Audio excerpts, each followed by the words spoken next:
Okay. In compliance with directives of the county, state, and Centers for Disease Control and Prevention, this meeting is live streaming closed to in-person public participation. Temporary procedures are subject to change pursuant to guidelines related to social distancing and minimizing person-to-person contact. To make a verbal comment at today's meeting, dial 916-875-2500 and follow the prompts to be placed in queue for a specific agenda item or off-agenda matter.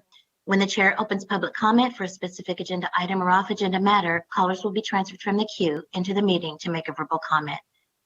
And per usual, written comments are always accepted. Feel free to send your email comment to boardclerk@saccounty.net, and your comment will be routed to the board and filed in the record.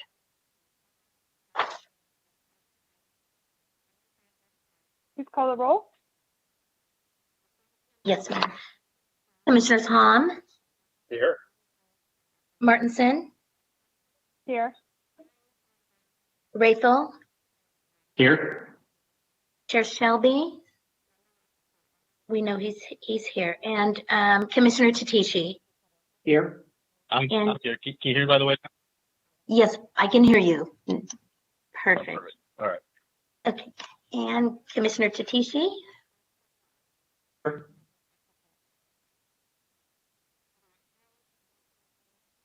No, Commissioner Tatishi was on. Let's see. Commissioner Tatishi. Oh, I'm sorry. I didn't hear.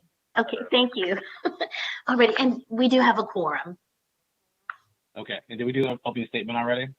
Yes, we did, sir. Okay. We can start with the Pledge of Allegiance. Okay. I pledge allegiance to the flag of the United States of America, America. to the republic for which it stands, one nation, under God, indivisible, with liberty and justice for all.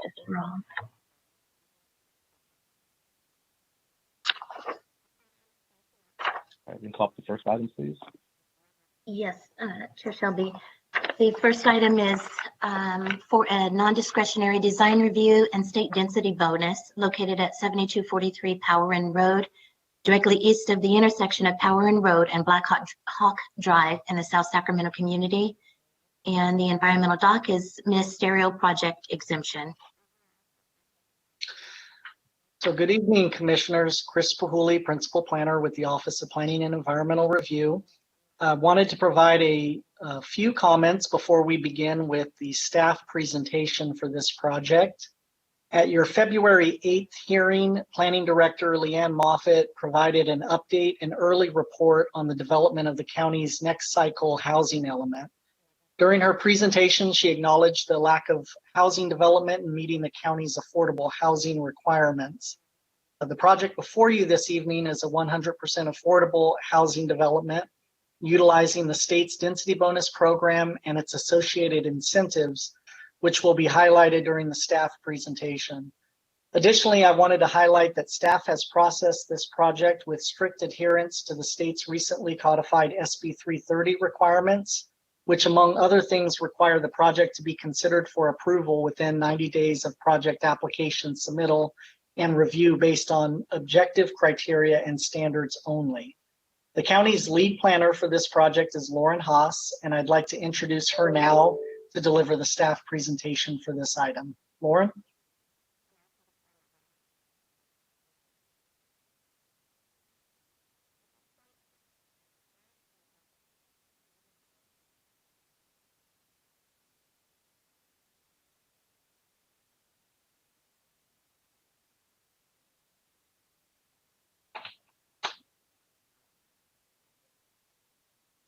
Lydia, are you able to? Yeah, I see Lauren and she just unmuted her mic. So Lauren, can you hear us? I can hear you.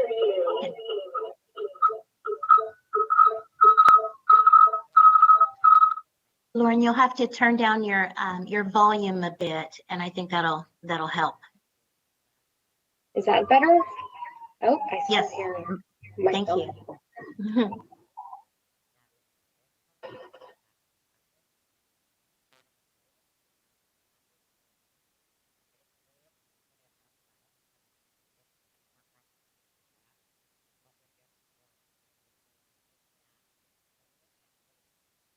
And this is Lydia with the Clerk of the Board's office. Lauren, I'm going to go ahead and unmute you again.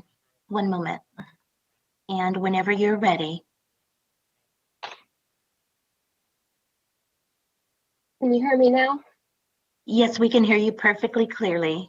Okay, great. Thank you. Uh-huh. So hello, commissioners. This is Lauren Haas. I'm an assistant planner with the Office of Planning and Environmental Review and the project manager for this item. This project is called the Anton Power In Multifamily Project, and the request is for a non-discretionary design review and a state density bonus. The zoning code states that non-discretionary design review applications for projects that propose more than 150 units shall be heard by the Planning Commission. However, the project is still non-discretionary, so the purpose of this review is to ensure the project meets all objective development standards and design guidelines in order to find the project in compliance with the design guidelines.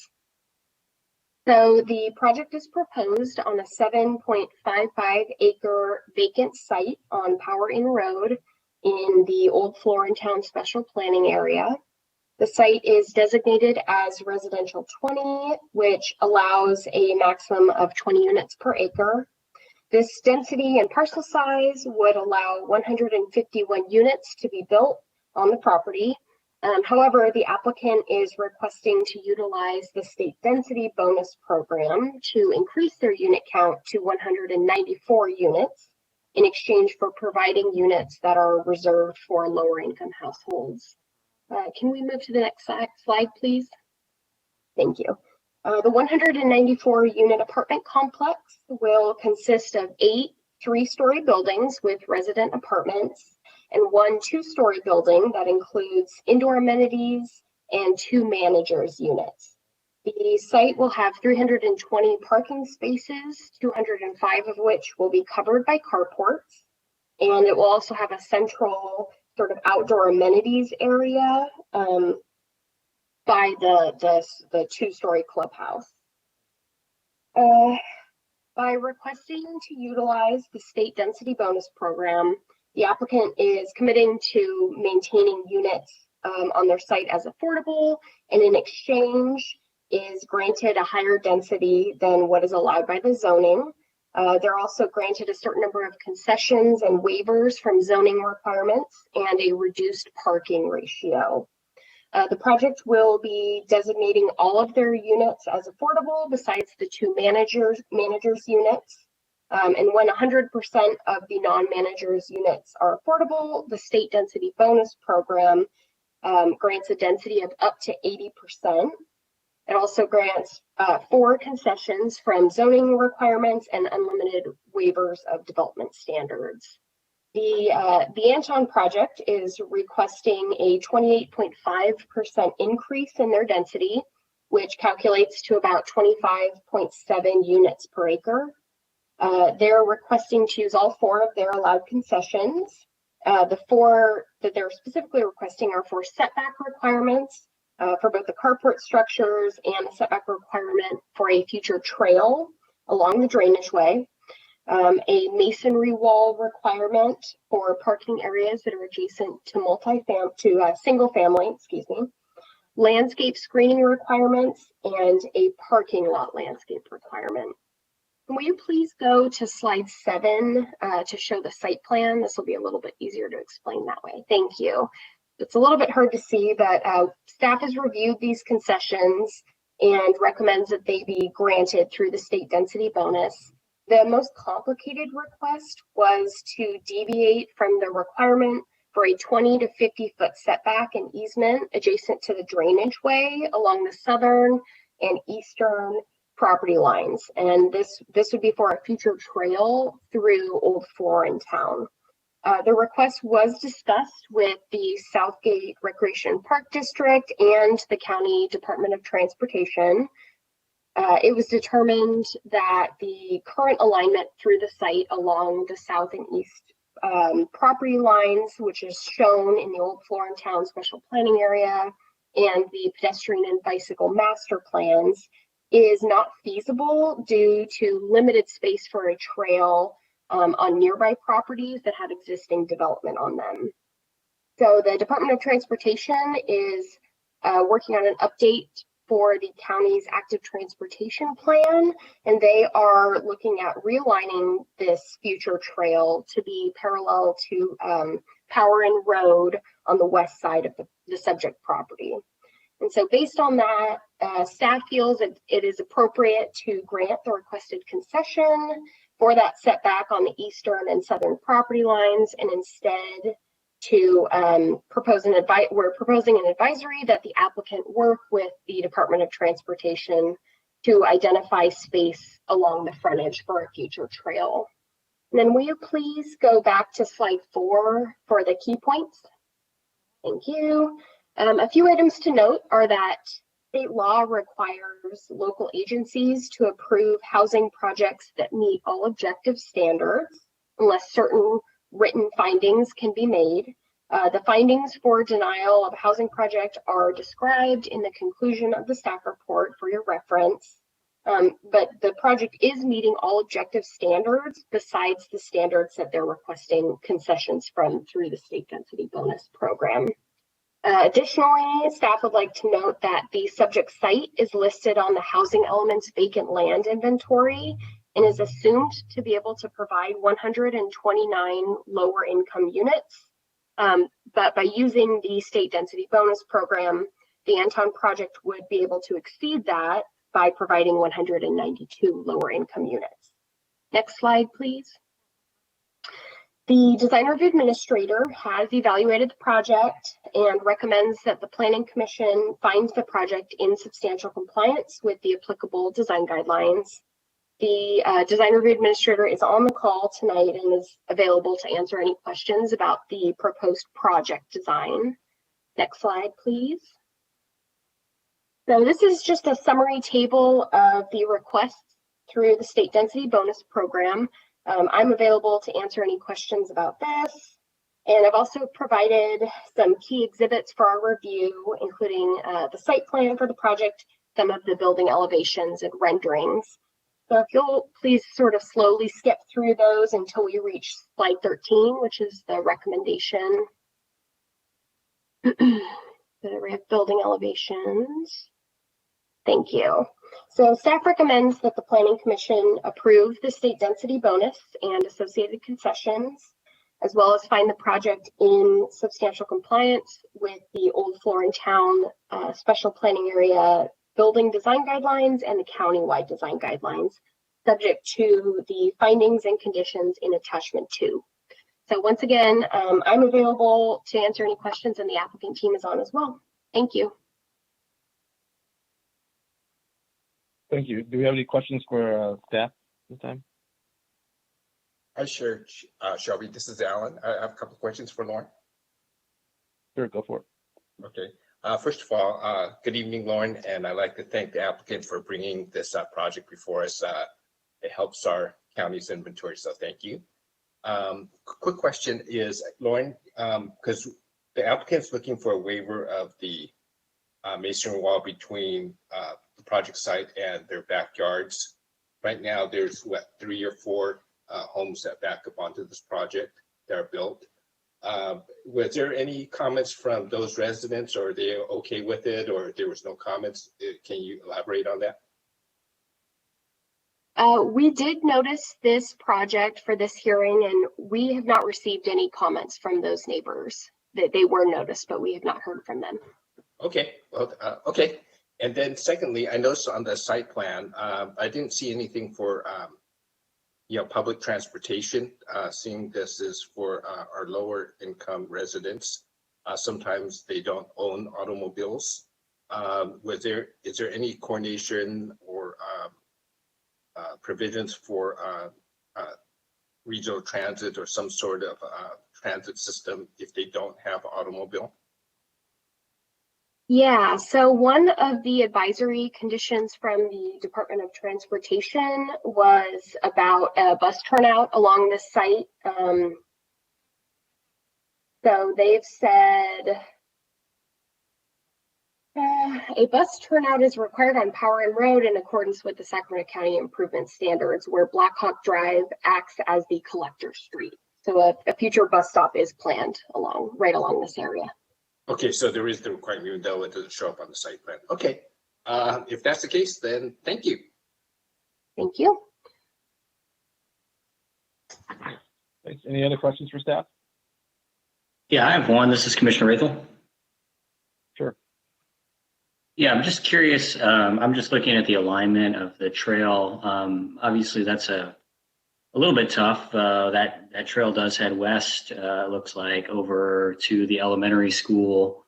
And I was just curious, has there been any further discussions about where that trail might end up on the site? Is it going to end up further north? Because to me, it looks like the ideal location would be the south and east border along that drainage. Commissioner Rathel, this is Chris Bahuli. Yeah, we have had conversations with Department of Transportation about the proposed alignment, as well as with Southgate Recreation and Parks District. Currently, the thought is that the alignment of the trail would head north along Power Inn and potentially either cut across at some point to form that east-west connection before Florin, or perhaps all the way up to Florin, and have it run along Florin before it connects further north to other bicycle facilities. But in coordinating with Department of Transportation, they felt like a connection, or I'm sorry, a trail alignment along Power Inn and Florin was the more feasible approach. They are in the process of updating their active transportation plan. And as part of that, they are going to be evaluating the alignment, future alignment of this trail system, or I'm sorry, the bicycle path system. Did I miss, or is there a condition that requires the applicant in order to work to realign this trail, or are we just going on good faith forward? No, as I mentioned, the trail likely will be going north on Power Inn. The applicant is required as one of their conditions to provide a 23-foot public utility easement. It is likely that the trail will either be in the public right-of-way or within that utility easement. So there was, in consultation with the Department of Transportation, there was not the need to require any additional conditions from the applicant as part of the project. So Chris, if I understand you correctly, it would run on the east side of Power Inn. So that's where the utility easement is at? It's likely that it would actually run on the in the street on Power Inn. So not east of the sidewalk, but west of the sidewalk along Power Inn.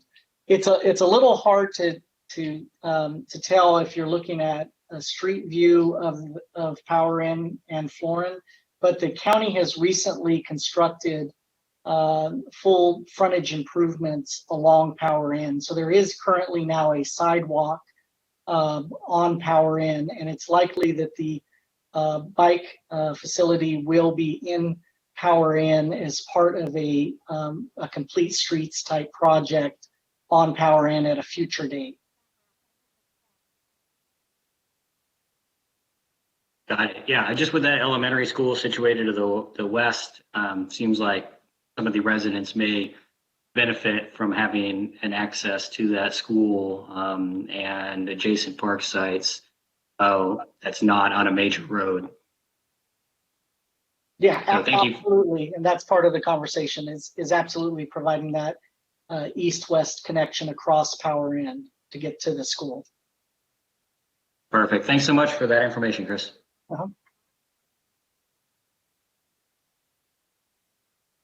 Any other questions for staff? No, I'm good. All right. If not, we can bring the applicant forward.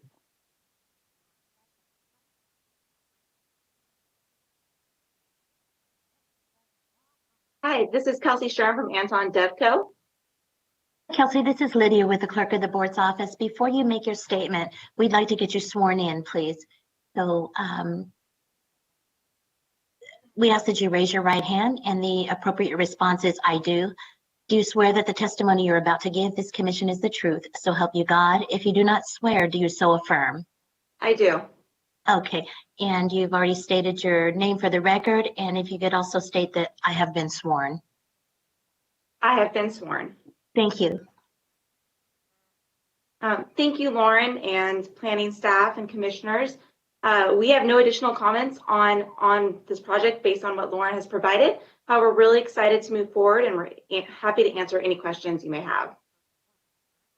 And you're okay with all the conditions of approval? We are. Yep, that's the question I had. Any other questions from the commissioners? The applicant? I don't hear any. Do we have any public comment on this item? There are no public comments on this item. I haven't closed the public comment section and entertain a motion or the comments from the commissioners. This is Alan. I'll make a motion to go with staff recommendations. I'll second. This is Kara. And Commissioners Hom, Yes. Martinson, Yes. thank you. Rathel, Yes. Detishi, Yes. and Chair Shelby. Yes. Unanimous vote for approval. And the next item, number 2, is Planning Director's Report. This is Chris Pahuli again. I think I will provide an update on a couple of things, and then I know that we have Planning Director Leanne Moffett on the line, and I believe she wants to provide a couple of updates as well. So a couple of items. First, the Orangeville CPAC has filed their community interest appeal for the Prestige Senior Care Project that the Planning Commission approved at the February 22nd hearing. I think we mentioned during the report that, or during the staff presentation for that item, that the Orangeville CPAC had pre-authorized an appeal, and so they did move forward with filing that appeal. Staff is working to secure a board date for that appeal hearing, and I'll be keeping you apprised of the status of that appeal and the result. And the other item that I wanted to provide you with an update is that at tomorrow's Board of Supervisors hearing, the board will be considering a couple of projects that were heard by the Planning Commission recently. The first is the Florin Vineyards 1 and 2 subdivision, which is a subdivision in the Florin Vineyard Gap community plan area. That's been a long time coming, and really excited to finally get that one to the finish line to the board for consideration. And then the other items before the board tomorrow are the Walmart gas station that was again considered by the Planning Commission fairly recently. So those were the two items that I have. I'm going to hand it over to Planning Director Leanne Moffett for a couple of additional updates. Thank you, Chris. Just checking that everyone can hear me okay. Yes, we can hear you. Thank you. So I had two items I wanted to cover. First, I wanted to announce that we have finally released the long-awaited Sacramento County Community-Wide Climate Action Plan. This is the Climate Action Plan will address greenhouse gas reductions and climate change adaptation on a county-wide basis. If you do a search, you can find it on our website. We are going to do an outreach workshop in front of the Environmental Commission on March 15th at 6 p.m. And the review draft is going to be available through April 9th, after which we may make some additional changes. And then we will be going through the hearing process, which will include coming in front of the Planning Commission for your recommendation on that revised plan, and then ultimately on to the Board of Supervisors. So that's something we've been working for a really long time on. So staff are pretty excited to finally have something out on the street and start getting some reactions to that. Any questions on that? And then, No, no question. all right, thanks. And then my second item is I wanted to let you all know that we have promoted Joelle Inman to principal planner, where she will be playing the role of the county's environmental coordinator, taking over for Tim Hawkins, who retired some time ago. So you will not be seeing Joelle in her current planning role anymore, but you may occasionally see her representing DECA or NEPA documents or other environmental review team items. I wanted to let you know about that. Awesome. Congratulations to her. All right, thanks. And that's all I had. Okay, and item number 3 is the miscellaneous scheduling matters. So this is Chris Pahuli again. Nothing to report here. We have items lining up for the next few hearings. So intend to hold those hearings, but nothing additional report here. A question for you, Chris. Has there been any, maybe Leanne too, a discussion of what conditions need to be before we have in-person meetings again? So this is Leanne, and I don't know if Alma, you want to chime in as well. I don't think we've quite made a decision yet on opening the county up for a variety of in-person actions. I know we are talking about that with regard to when we will open up the public counters, but no decision, to my knowledge, has been made yet. It sort of depends on the tiers, and when we get out of some of the higher colored tiers. Right. I do not have any update on when we will have in-person meetings. I don't know when it will change. And we're just kind of waiting for the public health officer and for, the county executive and everybody to, as well as the state, to let us know when things will change. And so I do not have an update on that. Okay. Yeah, I think we're going back like tomorrow. I just didn't know what conditions would be for them, and where we sit in that level of when conditions change. So that was the question. So It remains uncertain, but we will let you know as soon as we hear anything. But yeah. okay. And for the last item, the item number 4, public comments, of which there are none. All right, we'll consider this meeting adjourned. Thanks, everyone. Thank Thank you. you. Good Thank evening. you. Thank you.